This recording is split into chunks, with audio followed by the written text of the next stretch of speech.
ഇതൊക്കെ വേറെ പേഴ്സണൽ കാര്യം നോക്കിയാൽ എന്റെ പേഴ്സണൽ കാര്യം നോക്കേണ്ട കാര്യങ്ങളുണ്ടോ? അപ്പൊ നമ്മൾ വല്ലതും പറയുമോ? ഇവന്റെ വീട്ടിലെ കാര്യം നോക്കട്ടെ. ഞങ്ങളുടെ വീട്ടിലെ കാര്യം നോക്കാം. മാമന്റെ വീട്ടിൽ ചേട്ടന്റെ മോനാണ്. മാമന്റെ വീട്ടിലെ കാര്യം നോക്കാൻ സമ്മതിക്കുമോ? പിന്നെ അവനവന്റെ വീട്ടിലെ കാര്യം നോക്കിയാൽ പോയാൽ ഇതൊരാരാണ്? ഇന്ന് വരെ ഉള്ളത് വിട്, അത് മറന്നുകളാം. എന്ത് പ്രശ്നം ഉണ്ടെങ്കിലും സൈലന്റ് ആകുക. ഞങ്ങൾ ഇന്ന് അവരോട് പിടിച്ച് വാൺ ചെയ്യാം. ഇനി എന്തെങ്കിലും ആരുടെയെങ്കിലും ഭാഗത്തുനിന്ന് ഭാഗത്തുനിന്ന് വരരുത്. അവിടുന്ന് എന്തെങ്കിലും ഒന്ന് വന്നാൽ അതിന് ആക്ഷൻ ഞങ്ങൾ എടുത്തിരിക്കും തീർച്ചയായിട്ടും. നിങ്ങളുടെ അത്രേ ഉള്ളു.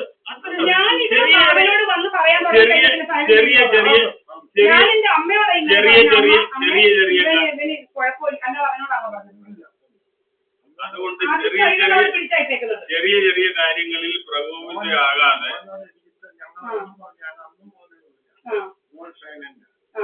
അതിന് സൊല്യൂഷൻ ഉണ്ടാക്കും. എന്നിട്ട് അത് തന്നെ ഇല്ലെങ്കിൽ നിങ്ങൾ അടിച്ചു കഴിഞ്ഞാൽ എന്തോ ചെയ്യണം? വെറുതെ അങ്ങോട്ടും ഇങ്ങോട്ടും ഈ വാചക കസർത്ത് നടത്താൻ നല്ലത് ഒരു 10 പേരാണ് പറയാനുമില്ല. നാട്ടുകാർ കേട്ടാൽ തന്നെ എന്താ പറയുക? എന്തിനാ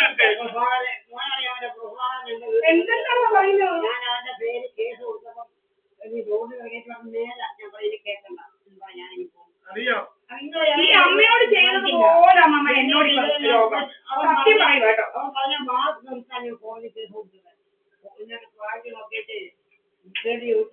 എത്ര വയസ്സായി ഒന്നും ഇല്ലെന്ന് നടക്കാൻ ചോദിച്ച വാക്ക് കേട്ടാൽ ഇങ്ങനായിപ്പോയി. അതുപോലെ എന്റെ യൂട്യൂബിനകത്ത് ഞാൻ പലതും വിടും. എന്റെ യൂട്യൂബ് ചാനലുണ്ട്, അതിനകത്ത് ഞാൻ പറഞ്ഞു അതിനെക്കുറിച്ച് ഇത് നോക്കിയിരുന്ന ഇവർ പറയേണ്ട കാര്യം. ഞാൻ ഇവരെ നേരിട്ട് വല്ല പറയുന്നുണ്ടോ? ഇവന്മാര് ചെയ്തതനുസരിച്ച് ഞാൻ വല്ലതൊക്കെ യൂട്യൂബിൽ ഇങ്ങനെ ഇവന്മാരിങ്ങനെ എന്ന് പറയുന്നത് ഇവന്മാർ അത് പിടിക്കേണ്ട കാര്യം തോന്നാ. അതിന് പറയുന്ന സ്റ്റോക്കിംഗ് ആണെന്ന് വെച്ച് കഴിഞ്ഞാൽ നമ്മുടെ ഇങ്ങനെ ഗൂഢമായ ഉദ്ദേശത്തോടെ നമ്മുടെ അക്കൗണ്ടുകൾ ഇങ്ങനെ നോക്കിയിരിക്കുക. അതൊക്കെ ക്രിമിനൽ കുറ്റമാണ് സത്യം പറഞ്ഞു കഴിഞ്ഞാൽ. എനിക്ക് കാണുകയാണ് ഞാൻ പലതും പറയും. എത്ര പേര് പലതും പറയുന്നത് ഈ വരുന്ന ന്യൂസ് മുഴുവൻ സത്യമാണോ? അപ്പോഴോ മാമാ പിന്നെന്തുവാ?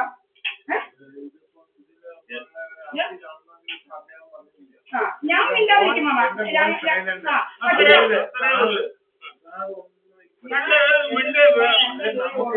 നമുക്ക് അതിനോട് വന്നു. അപ്പൊ ഈ പറഞ്ഞത് നിങ്ങളുടെ ഫാദറിന്റെ ജീവിതവും കുടുംബത്തിൽ ഈ പെൺപിള്ളേരെ എല്ലാം ഇത്രയൊക്കെ പഠിപ്പിച്ചു, വിദ്യാഭ്യാസം ചെയ്ത് ആവശ്യത്തിന് സ്വന്തം കൊടുത്ത്, പിന്നെ ഈ ഇവരിലെ ഏറ്റവും വലിയൊരു പണക്കാരൻ്റെ അപ്പൊ പിന്നെ എന്തൊക്കെ പരസ്പരം നമ്മൾ തമ്മിൽ അറിയാമല്ലോ. അപ്പൊ പിന്നെ ആരെന്ത്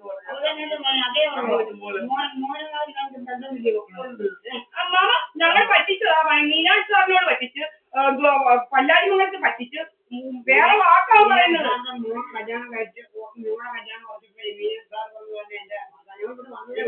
ഇവൻ പറ്റിക്കാൻ നോക്കുന്നതിന്റെ കേസ് ഇപ്പോഴും ഇല്ല സർലേ എന്ന് പറയുന്ന ഒരുപാടുണ്ട്. ഈ പറയുന്നതിന് നമ്മുടെ കേസ് മീനാക്ഷി സാറിനോട് 3000 രൂപ വാങ്ങിച്ചു. എന്നിട്ട് മീനാക്ഷി സാർ ചോദിച്ചപ്പോൾ ഒരു വടിയെടുത്ത് അടിക്കാൻ ഓടിച്ചു. അതിൽ പിന്നെ അവർ ഈ വീട്ടിൽ കയറിയിട്ടില്ല. ഒരു മൈക്ക് വെച്ചു കേട്ടോ. വലിയ എളുപ്പമായിരുന്നു മീനാക്ഷി സാറ്. അങ്ങനെ 3000 രൂപ കൊടുത്ത പണിക്ക് ഓടിടാൻ. പക്ഷേ ചോദിച്ചപ്പോൾ അടിക്കാൻ ഓടിച്ചു. അവർ പിന്നെ ആ വീട്ടിലോട്ട് വന്നു. ഒരു സത്യസന്ധത എന്ന് പറയുന്നത് ഈ രണ്ട് ആൾക്കാർക്കുള്ള കാര്യം പറയണം. ഒരു സത്യസന്ധത, സത്യം പറയുമ്പോൾ ഒരു രീതിയിൽ ഒരു എന്താ പറയുക നാക്കെടുത്ത കള്ളവേ പറയുള്ളൂ. നിങ്ങൾക്കറിയാം, എനിക്കറിയാവുന്ന അറിയോ? പിന്നെ സോമനെ കുറിച്ച് അറിയുന്ന വഴക്കുണ്ടാകുമ്പോ ഇവിടെ വിളിച്ച് പറയുന്നത് ഞങ്ങൾ കേൾക്കുന്നുണ്ട്. സോമനെ കുറിച്ച് ഇനിയിപ്പോ ഒറ്റ കാര്യമല്ല, ഈ ഭാഗത്തുനിന്ന് ഒരു ശബ്ദം ഉണ്ടാകരുത്. ഞങ്ങൾ ഇവരുമായിട്ട് പിണക്കോ ഇവരുടെ വല്ലതും ഞങ്ങൾ ഇരിക്കുന്നുണ്ടോ? ഇവർക്ക് ഇങ്ങനത്തെ കുഴപ്പമില്ല. ഇപ്പൊ എന്ത് വേണേലും പറയട്ടെന്ന്, എന്ത് വേണേലും നമ്മളെന്തിനാ അതിന്റെ അറ്റത്ത് പിടിക്കുന്നേ? അതിനകത്ത് പ്രതികരിക്കുന്നത് എന്തിനാ പ്രതികരിക്കുന്നത്? ആരെന്തെങ്കിലും ഒക്കെ പറയട്ടെ. റോഡിൽ കൂടെ എത്രയോ പേര് പോകുന്നു, എത്രയോ പട്ടികളെ കുറയ്ക്കുന്നു.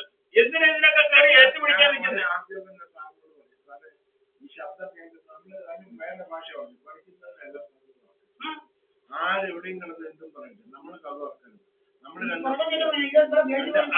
അവ വെള്ളം അടിക്കാതെ രാത്രി നടക്കുമോ നടക്കാതിരിക്കും, ഇതൊന്നും ഇവിടെ പ്രശ്നമല്ല. നമ്മൾ എന്തിനെ അറ്റത്ത് പിടിക്കാൻ നിൽക്കുന്നേ? നമുക്ക് നമ്മളെ കുറിച്ച് നമ്മളെ അറ്റത്ത് പിടിക്കാൻ പോലെ പത്ത് ചെറിയ മനെ മാമ പറയണം ഞങ്ങൾ പറയാം ഞങ്ങളുടെ വക്കീലാത്ത പെൺകുട്ടികൾ ജീവിക്കാൻ പറ്റില്ല. ഇനി ഒരൊറ്റ ഇതേ ഉള്ളൂ. സാറിനെ കൊണ്ട് അടുത്ത എന്തെങ്കിലും ഒരു പ്രശ്നം ഉണ്ടെങ്കിൽ സാറിനെ കൊണ്ട് പരാതി കൊടുപ്പിക്കുക. മോളുടെ കാര്യം വിട്, സാറിനെ കൊണ്ട് പരാതി കൊടുക്കുക. ഞാൻ ഒറ്റയ്ക്ക് താമസിക്കുന്ന എന്റെ മോളും പരാതി പോലീസ് സ്റ്റേഷനിൽ കൊടുക്കുക. എനിക്കിവിടെ കിടക്കാൻ പറ്റുന്നില്ല. അവര് വന്ന് പൊക്കി എടുത്തോണ്ട് പോകും. നമ്മളൊന്നും ഇടപെടണ്ട. നമ്മുടെ ഭാഗം ക്ലിയർ ആയിരിക്കണം. ഞാൻ ഒരു അധ്യാപികയായി പെൻഷൻ ആയതാണ്. നമ്മുടെ ഭാഗം ക്ലിയർ ആയതുകൊണ്ട് നിങ്ങളുടെ അതൊന്നും നമുക്ക് വേണ്ട, നമുക്ക് പറ്റിയതല്ല. ഓട്ടെ ഇനിയിപ്പോ ഈ പ്രായമായി കഴിഞ്ഞ് നമ്മള് പിന്നെ മരത്തിന് ഒരിക്കലുമായിട്ടുള്ള ശത്രുവിലും പോകണ്ട, സ്നേഹത്തിലും പോകണ്ട. അമ്മാവ ഈ പരസ്പരം വഴക്കിട്ട് എന്തെങ്കിലും ഒരു പ്രയോജനമുണ്ടോ? 10 പൈസയുടെ പ്രയോജനമുണ്ടോ? 10 പൈസയുടെ പ്രയോജനമുണ്ടോ? നാട്ടുകാരെ കൊണ്ട് ചിരിപ്പിക്കാൻ നല്ല എന്താ പ്രയോജനം? നമുക്ക് പൈസയുള്ള മാറ്റി കഴിച്ച് ശരി, ഞങ്ങളുടെ വസ്തു എടുത്തു അല്ലെ വേറെ എന്തെങ്കിലും പിടിച്ചു പറിച്ചു, എന്തെങ്കിലും ഒരു കാരണം പറയാനുണ്ടോ? ആരുടെയെങ്കിലും മുന്നില്ല. ഞാൻ അവന് വഴി എഴുതി കൊടുത്തു. ഞാൻ അത്ര ബുദ്ധിമുട്ടൊന്നും എനിക്കില്ല. ഞാൻ ഇത്ര വരെ പഠിച്ചതാ. വഴി എഴുതി കൊടുക്കാനുള്ള ബുദ്ധിമുട്ടൊന്നുമില്ല. അദ്ദേഹം നടന്നുള്ള വഴി കൊടുത്ത് നടന്നു. അല്ലാതെ വഴിയൊന്നും എഴുതി തരാനുള്ള ബുദ്ധിമുട്ടൊന്നും നിങ്ങൾ തന്നിട്ടില്ല. എഴുതി പറയാം, ഞാൻ ഏതാണ്ട് ദിവസം എഴുതി കൊടുക്കുന്നത്. ഇങ്ങനെയൊക്കെ പറയാൻ ആർക്കറിയാം? നമുക്കറിയാം. ഇതിനൊക്കെ നമ്മൾ പ്രതികരിക്കാൻ പോകുന്നു. ഇല്ല, പ്രതികരിക്കില്ലല്ലോ. ഞാൻ പറയും ഇത്ര ബുദ്ധിമുട്ടൊന്നും എനിക്കില്ല. ഞാൻ 10ാം ക്ലാസ്സൊക്കെ പാസ്സായി കേസ് നടത്തി. പിന്നെ കേസ് നടത്തി പിന്നെ എന്നും വക്കീലോ വീട്ടിൽ ആളൊക്കെ വരും. അത് പ്രസവിച്ചേക്ക് വന്നോന്നറിയാൻ അവര് വന്നു. അത് കേസിന്റെ ഭാഗത്തിൽ മാത്രം വന്നു. കേസ് നടത്തി ഞാൻ അമ്മനെ 12 വർഷം ഈ 10 സെന്റിന്. എന്നിട്ട് അവസാനം വക്കീൽ ജഡ്ജിയുടെ മുമ്പിൽ വന്ന് നിൽക്കുക ഇവൻ കേട്ടോ. ജയിച്ചോ പിന്നെ ചെരുപ്പുമായിട്ട് ചുറ്റുകൂടെ പോയി ഇരുന്നത്. ടൗണിൽ പോയിരുന്നൊക്കെ അറിയാമല്ലോ. ഇപ്പോഴേ നീ അവന് 3 കോടി കിട്ടിയപ്പോൾ അഹങ്കാരം കൂടിയത്. എനിക്ക് 1 കോടിയും കിട്ടിയില്ല. എന്റെ പെൻഷൻ അവിടെ ഇരിക്കുന്നു.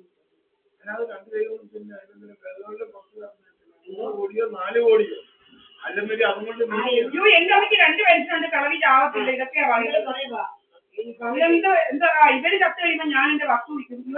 എന്തോ എന്തെല്ലാം കാണുന്നത്. നമ്മൾ പറയുന്നല്ലോ അവന്റെ വസ്തു വിൽക്കും. അവൻ ആരെങ്കിലും ചാവുന്നുണ്ടെങ്കിൽ അവന്റെ വസ്തു വിൽക്കും. എനിക്ക് ഈ ഭരണിക്കാരെ ഒന്നും അവനോട് പറയാം വിൽക്കേണ്ട കാര്യമില്ല. പിന്നെ പല്ലാരികളൊക്കെ ദൂരെയാ. അത് വിറ്റ് ബാങ്കിൽ ഇടണമെന്ന് ആഗ്രഹമുണ്ട്. കുറച്ച് കഴിയുമ്പോൾ നമ്മൾ വിൽക്കും.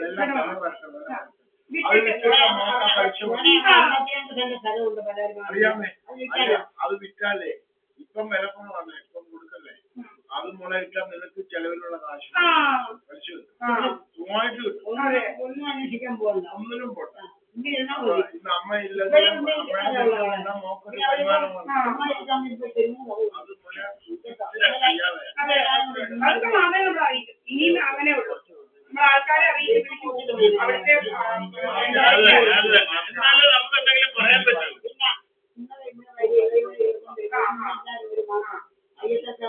അതുകൊണ്ട് ഇവിടുന്ന് ഒരു വാക്ക് എതിര് പറയരുത്. ഞങ്ങള് എന്നെ കുറിച്ച് കഥ ഉണ്ടാക്കാൻ പറ്റില്ല. കണ്ട ആണുങ്ങൾ ഇവിടെ അതിന് നമുക്ക് സമാധാനം ഉണ്ടാക്കണം. നമ്മുടെ ഭാഗത്ത് തെറ്റ് വെച്ചുകൊണ്ട് നമുക്ക് വേറെ പറയാനില്ല. അതുകൊണ്ട് മോനോട് പറഞ്ഞു. അപ്പൊ മോൻ ഞാൻ പറയുന്നത് മോൻ സൈലന്റ് ആണ്. ആദ്യമൊക്കെ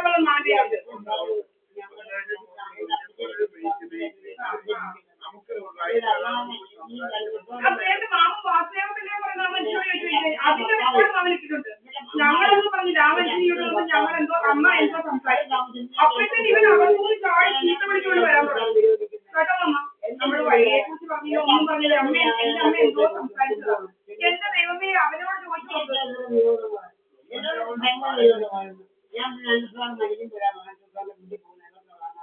അതാ ഞാൻ പോയില്ല.